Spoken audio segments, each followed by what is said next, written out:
여러분 안녕하십니까? 채널K 뉴스입니다. 어제 40대 젊은 기수 폴 라이언 의원의 하원 의장 당선 소식 전해드렸는데요. 라이언 의원이 하원 의장 지지를 전제로 포괄 이민개혁 법안의 처리 불가를 서약한 것으로 드러났습니다. 차기 연방하원 의장으로 내정된 폴 라이언 의원이 하원 의장 지지를 전제로 당내 최대 그룹의 포괄 이민개혁 법안 처리 불가를 서약한 것으로 드러났습니다. 내년에도 포괄 이민개혁 법안이 하원에서 처리되기는 힘들 것으로 전망됩니다. 언론들은 지난 28일 프리덤 코커스 주요 멤버 중 한 사람인 모 브룩스 하원 의원의 서한을 인용해 라이언 의원이 프리덤 코커스의 포괄 이민개혁 법안을 처리하지 않겠다고 확약한 것으로 밝혀졌다고 보도했습니다. 이 서한에 따르면 라이언 의원은 오바마 대통령의 재임 기간 중에는 이민개혁 법안을 하원 본회의에 상정하지 않을 것이라고 서약했습니다. 또 공화당 다수가 지지하지 않는 법안은 본회의에서 상정하지 않는다는 소위 해스터트 룰을 준수하겠다고 다짐한 것으로 확인됐습니다. 한국산업단지공단에 입주해 있는 한국의 기업 대표단이 미국 시장 진출을 위해 오늘 뉴저지주 버겐카운티 청사를 찾았습니다. 대표단과 버겐카운티 경제개발국은 간담회를 갖고 협력 방안을 논의하는 시간을 가졌는데요. 금홍기 기자가 취재했습니다. 산업과 기술, 문화가 융합하는 혁신 산업단지인 한국산업단지공단에 입주하고 있는 각 분야별 기업 대표단과 버겐카운티 경제국은 공장 개설과 수출 방안 등에 대해 구체적으로 논의했습니다. 대표단의 가장 큰 관심거리는 한국 기업들에 대한 카운티 정부의 지원 방안이었습니다. 버겐 카운티 쪽에서는 일단 투자를 원하는 게 많은 것 같고요. 저희 입장에서는 투자보다는 만약에 투자를 하더라도 어떠한 지원책이 있는지 이거에 대해서 궁금했었고. 각 분야별 전문가들로 구성된 뉴저지주 버겐카운티 경제개발국은 한국 기업 진출에 대해 환영하는 분위기입니다. 개발국은 카운티가 규정한 자격 요건에 맞는 기업이면 세금 혜택과 각 분야별 전문가들의 컨설팅을 통해 정보를 제공하겠다는 입장을 밝혔습니다. We can certainly sit down and look at the figures and see if they would qualify. If they do qualify, there's an opportunity for tax incentives and abatements over the course of 10 years, again, based on the number of employees that they're hiring. 한미 자유무역 협정 FTA가 체결되면서 미국 쪽으로 진출하려는 한국 기업들이 많아지고 있지만 현지 실정에 맞는 체계적인 준비를 하지 못해 실패하는 경우도 종종 보게 됩니다. 이번 대표단 방문을 계기로 카운티 정부가 적극적으로 한국 기업 유치에 나선 만큼 체계적인 투자와 지속적인 네트워킹을 통해 접근한다면 실질적인 성과를 끌어낼 수 있을 것으로 기대되고 있습니다. 채널K 뉴스 금홍기입니다. 오래되고 냄새나고 어두컴컴한 지하철역, 플랫폼이나 계단, 벽에도 금이 가고 물이 새는 등 열악한데요. 메트로폴리탄 교통공사의 뉴욕시 대중교통 5개년 개발 예산 290억 달러가 승인되면서 대폭 개선될 것으로 보입니다. 메트로폴리탄 교통공사가 뉴욕시 대중교통 5개년 개발 계획을 위해 역대 최대인 290억 달러 규모의 예산안을 승인했습니다. 뉴욕주가 80억 달러를 지원하기로 했고 시정부가 25억 달러, 연방정부가 60억 달러를 지원하기로 결정했습니다. 나머지는 시민들의 교통비에서 나오는 세금 등으로 충당됩니다. 이번 예산 승인으로 뉴욕시 전철과 버스 운행 시스템이 앞으로 5년간 순차적으로 대폭 개선될 전망입니다. 우선 전철역에 1억 5천만 달러를 들여 출도착 시간 알림판이 추가로 설치됩니다. 내년 말까지 N, Q, D 전철 27개 역에 설치되고 2018년까지는 7번 전철 22개 역에 설치됩니다. 또한 새 전동차 1000량의 투입과 72마일에 달하는 전철 노선이 개보수 공사에 들어가고 낙후된 20개 전철역은 5,600만 달러를 들여 계단과 벽, 승강장 등을 보수할 계획입니다. 예산 중 20억 달러는 1,700대의 새 로컬과 익스프레스 버스를 투입하는 데 사용됩니다. 반면 맨해튼 2번가 전철공사에 대한 예산은 기존 계획보다 10억 달러 줄어들어 당초 예정인 내년 말 완공보다는 늦어질 것으로 전망됩니다. 불평 신고할 것이 있어도 언어 문제가 가로막았었는데요. 최근 뉴욕시 한라인 311의 한국어 서비스가 개설되면서 많은 민원이 접수됐습니다. 특히 뉴욕시 신분증에 관한 내용이 가장 많았습니다. 뉴욕시 311 한라인 센터의 2015년 1월 1일에서 9월 30일까지의 서비스 이용 현황에 따르면 이 기간 311에 접수된 한국어 관련 안내 건수는 총 2,374건으로 집계됐습니다. 지난해 같은 기간 동안 접수된 한국어 안내 1,624건에 비해 무려 46% 이상 늘어났습니다. 올 9월 말까지 한인이 접수한 민원 가운데는 ID NYC에 대한 신청 절차, 자격 여건 등에 대한 문의가 총 612건으로 가장 많았습니다. 전체 한국어 서비스의 4분의 1 이상을 차지했습니다. 다음으로 한인들이 가장 많이 접수한 민원은 접수 민원 사후 조치 문의가 96건, 소음 신고 84건, 차량 실종 및 주차 위반 견인 문의 63건, 건물주와 세입자 분쟁 신고가 53건 등으로 집계됐습니다. 월별로는 ID NYC 발급이 시작된 1월이 가장 많은 316건을 기록했습니다. 불평 신고 한라인 서비스는 뉴욕시 정부기관 및 1,300개 비영리 단체에서 제공하는 각종 사회복지 서비스에 대한 정보를 제공하고 있습니다. 뉴욕시 어디서나 국번 없이 311을 누르고 코리안이라고 말하면 한국어 서비스를 받을 수 있습니다. 뉴저지 한인 노인들이 제일 많이 찾는 곳이 상록회가 아닐까 싶은데요. 상록회는 정부 지원금을 받아 운영되고 있긴 하지만 다양한 프로그램을 운영하기에는 턱없이 부족한 실정입니다. 상록회가 운영 기금을 마련하기 위한 후원의 밤 행사를 개최합니다. 금홍기 기자가 자세한 소식 전해드립니다. 뉴저지 한인 상록회는 노인들의 여가 선용과 평생 교육을 위해 컴퓨터와 영어 강좌 등 총 33개의 교육 프로그램을 운영하고 있습니다. 또 사회복지상담센터를 운영해 연간 2천여 건을 상담하고 있으며 비상식량 지원센터에서는 895가정에 쌀과 음식을 지원하는 등 다양한 복지활동을 하고 있습니다. 상록회는 지난 1990년부터 비영리 사회봉사단체로 주정부에 등록돼 지원금을 받고 있긴 하지만 각종 교육, 복지 프로그램 운영과 늘어나는 상록 회원들을 감당하기에는 예산이 턱없이 모자랍니다. 사정이 이렇다 보니 후원금에 의존할 수밖에 없는 실정입니다.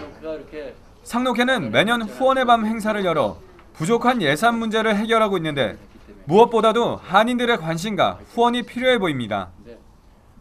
그 자체 자생 능력이 없고 순전히 그 후원금으로 다 유지되는 단체입니다.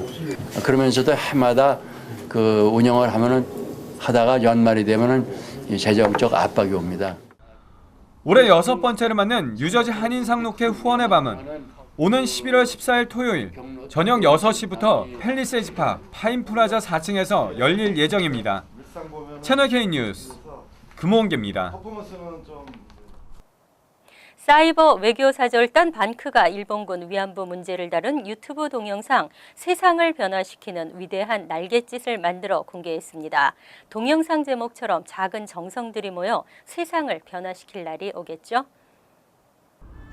반크가 제작한 일본군 위안부 홍보 영상은 7분 47초 분량입니다. 세상을 변화시키는 위대한 날갯짓 일본군 위안부라는 타이틀의 홍보 영상은 어제 페이스북을 통해 공개됐습니다. 반크는 이 동영상을 SNS를 통해 전 세계에 확산시키는 캠페인에 착수했다고 밝혔습니다. 반크는 서울에서 열리는 한일 정상회담에 위안부 문제가 의제로 포함되면서 더욱더 많은 세계의 관심을 증폭시키기 위한 목적으로 이번 캠페인을 펼치고 있습니다. 반크가 올린 세상을 변화시키는 위대한 날갯짓 일본군 위안부는 위안부 피해 할머니를 세계를 바꾸는 위대한 영웅으로 당당하게 소개합니다. 일본 제국주의 전쟁 범죄 피해자라는 시대적 억압과 사회적 편견 그리고 폭력의 기억을 이겨내고 정의와 평화, 사랑의 가치를 지키고자 노력했던 작은 나비가 바로 위안부 피해자 할머니라는 내용입니다. 반크는 일본군 위안부 문제와 같은 전쟁 범죄가 되풀이되는 것을 막기 위해 노력하는 피해자 할머니들의 꿈과 도전이 세계인의 가슴에 닿도록 적극 동참해 줄 것을 독려하고 있습니다. 강력해지는 흡연 금지 정책에도 불구하고 뉴욕시 흡연율은 오히려 증가했습니다. 서민 아파트나 저소득층 아파트에서 흡연을 금지하는 조례안이 추진되고 있습니다. 도노반 리차즈 시의원은 어제 뉴욕시의 금전적 지원을 받은 신규 서민 아파트나 뉴욕시 주택공사가 관리하는 저소득층 아파트에서 금연을 의무화하는 조례안을 발의했습니다.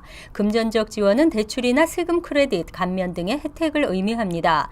리차즈 의원은 간접 흡연에는 안전한 만큼의 양이라는 것은 존재하지 않는다며 이 조례안은 모든 시민들의 건강을 보호하기 위한 것이라고 설명했습니다.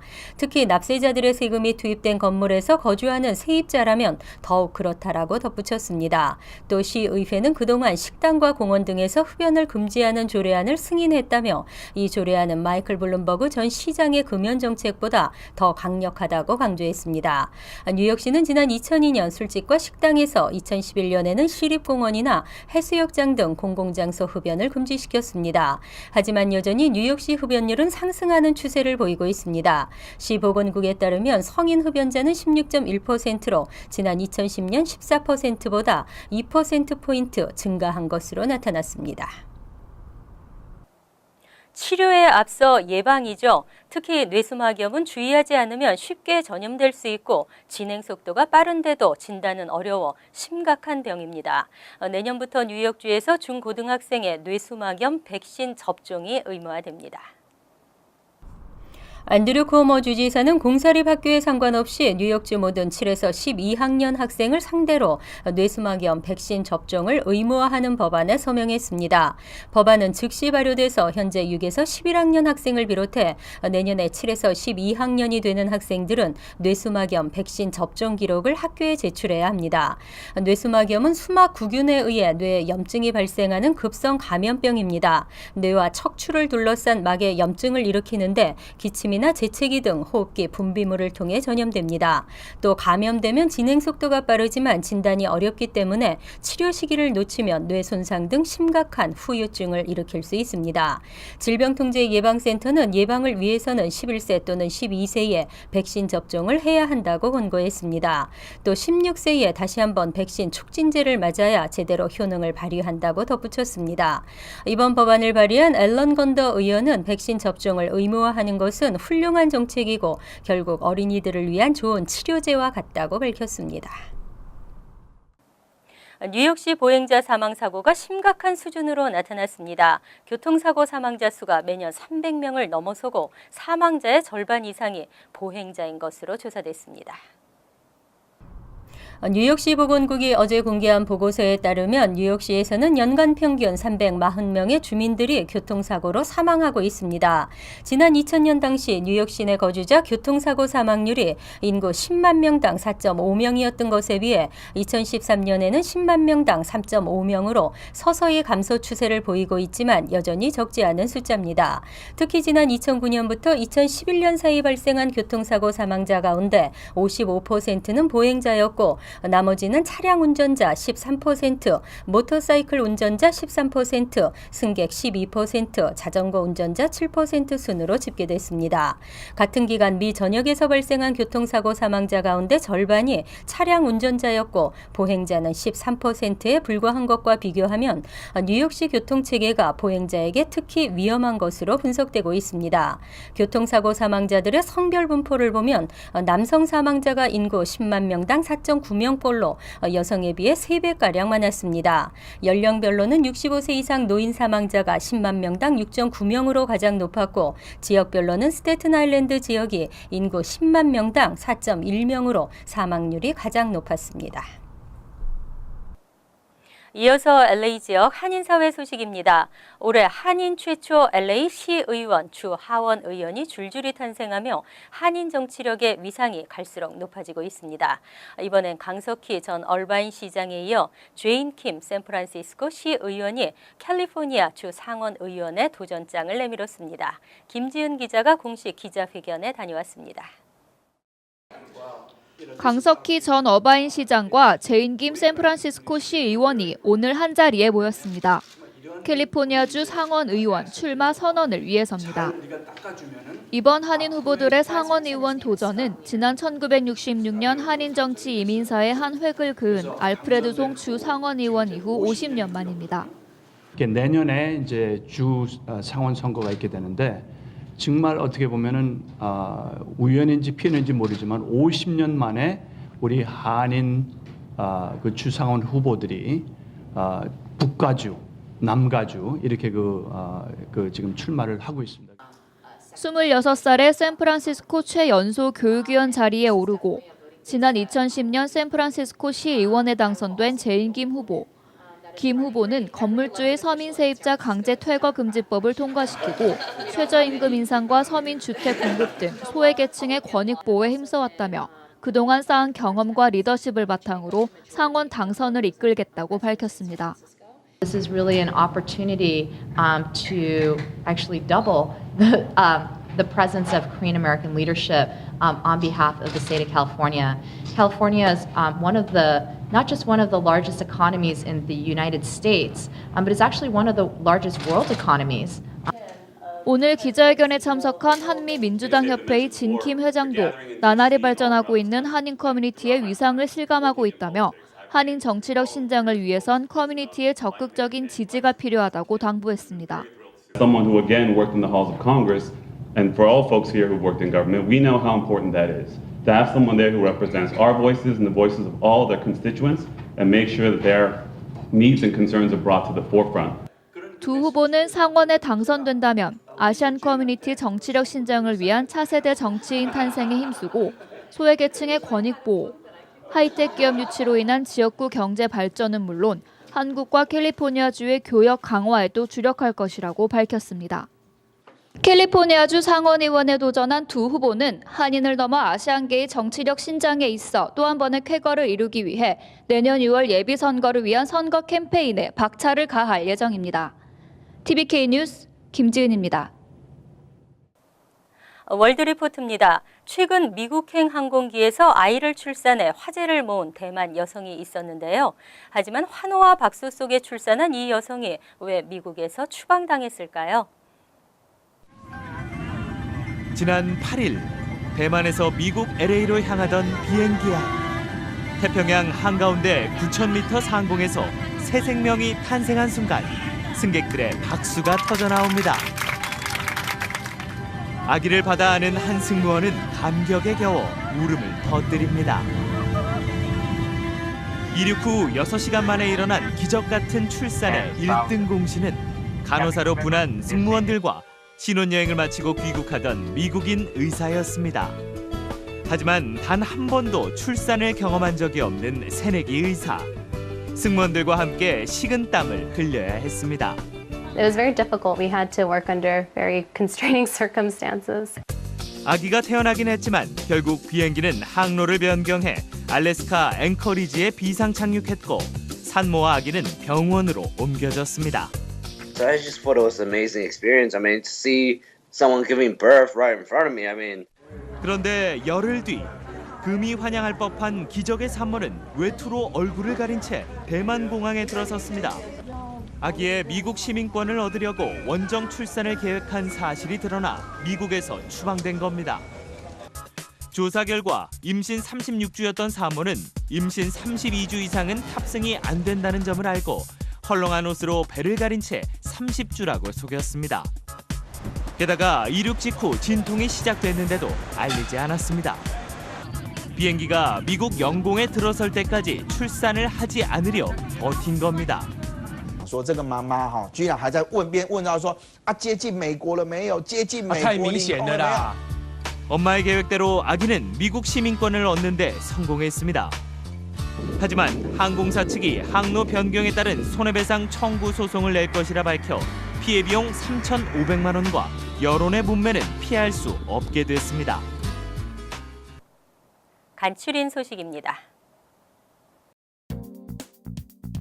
퀸즈 우드사이드에서 의문의 한인 여성 사망 사건이 연이어 발생하고 있습니다. 지난 2013년 변영주 씨가 실종 사흘 만에 변사체로 발견된 데 이어 최근 유학생인 황지은 씨가 의문의 폭행 흔적과 함께 59가와 41 애비뉴에 위치한 자신의 집 방 안에서 사망한 사건이 발생했습니다. 지역 주민들은 몇 블록 안에서 한인 여성들이 잇따라 사망하니 밤에 나가기가 무섭다고 전했습니다.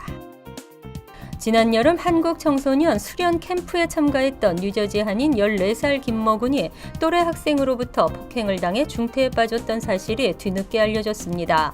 조사 결과 김군은 또 다른 김군이 뒤에서 목을 조르는 바람에 의식을 잃으면서 부상을 입은 것으로 밝혀졌습니다. 미국으로 돌아온 김군은 현재 정상 생활이 불가능한 것으로 전해졌습니다. 한국 검찰은 가해 학생을 폭력 등의 혐의로 기소할 방침입니다. 불법 온라인 스포츠 도박단이 일망타진됐습니다. 퀸즈 검찰청과 연방검찰 뉴욕 동부지검은 최근 뉴욕과 네바다, 캘리포니아 등지에서 불법 온라인 스포츠 도박단을 운영해온 17명을 기업 비리와 돈 세탁, 도박 장려 등의 혐의로 기소했다고 밝혔습니다. 뉴욕 출신 3명을 포함한 14명은 검거됐으며 용의자 중에는 캘리포니아주 롱비치 출신 한인 장모 씨가 기업 비리와 도박 장려, 5급 음모 등의 혐의로 검거됐습니다. 우버에 밀린 뉴욕시 옐로캡을 돕기 위해 지역 정치인들이 나섰습니다. 조셉 크라울리 연방하원 의원은 어제 드블라지오 뉴욕시장에게 서한을 보내 옐로캡 기사들의 재정적 어려움을 전하며 이 같은 상황을 더 이상 간과해서는 안 된다고 강조했습니다. 그는 또한 우버를 규제하고 옐로캡 기사들을 재정적으로 도울 방안 마련을 촉구했습니다. 환율과 증권 소식입니다.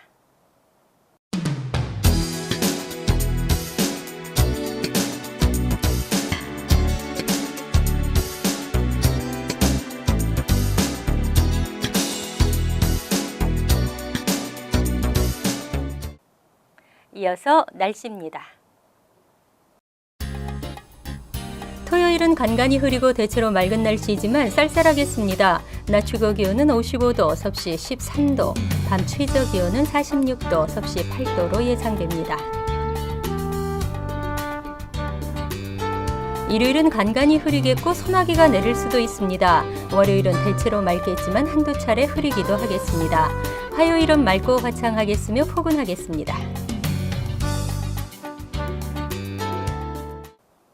항상 여러분과 함께하는 채널K 뉴스 여기서 마칩니다.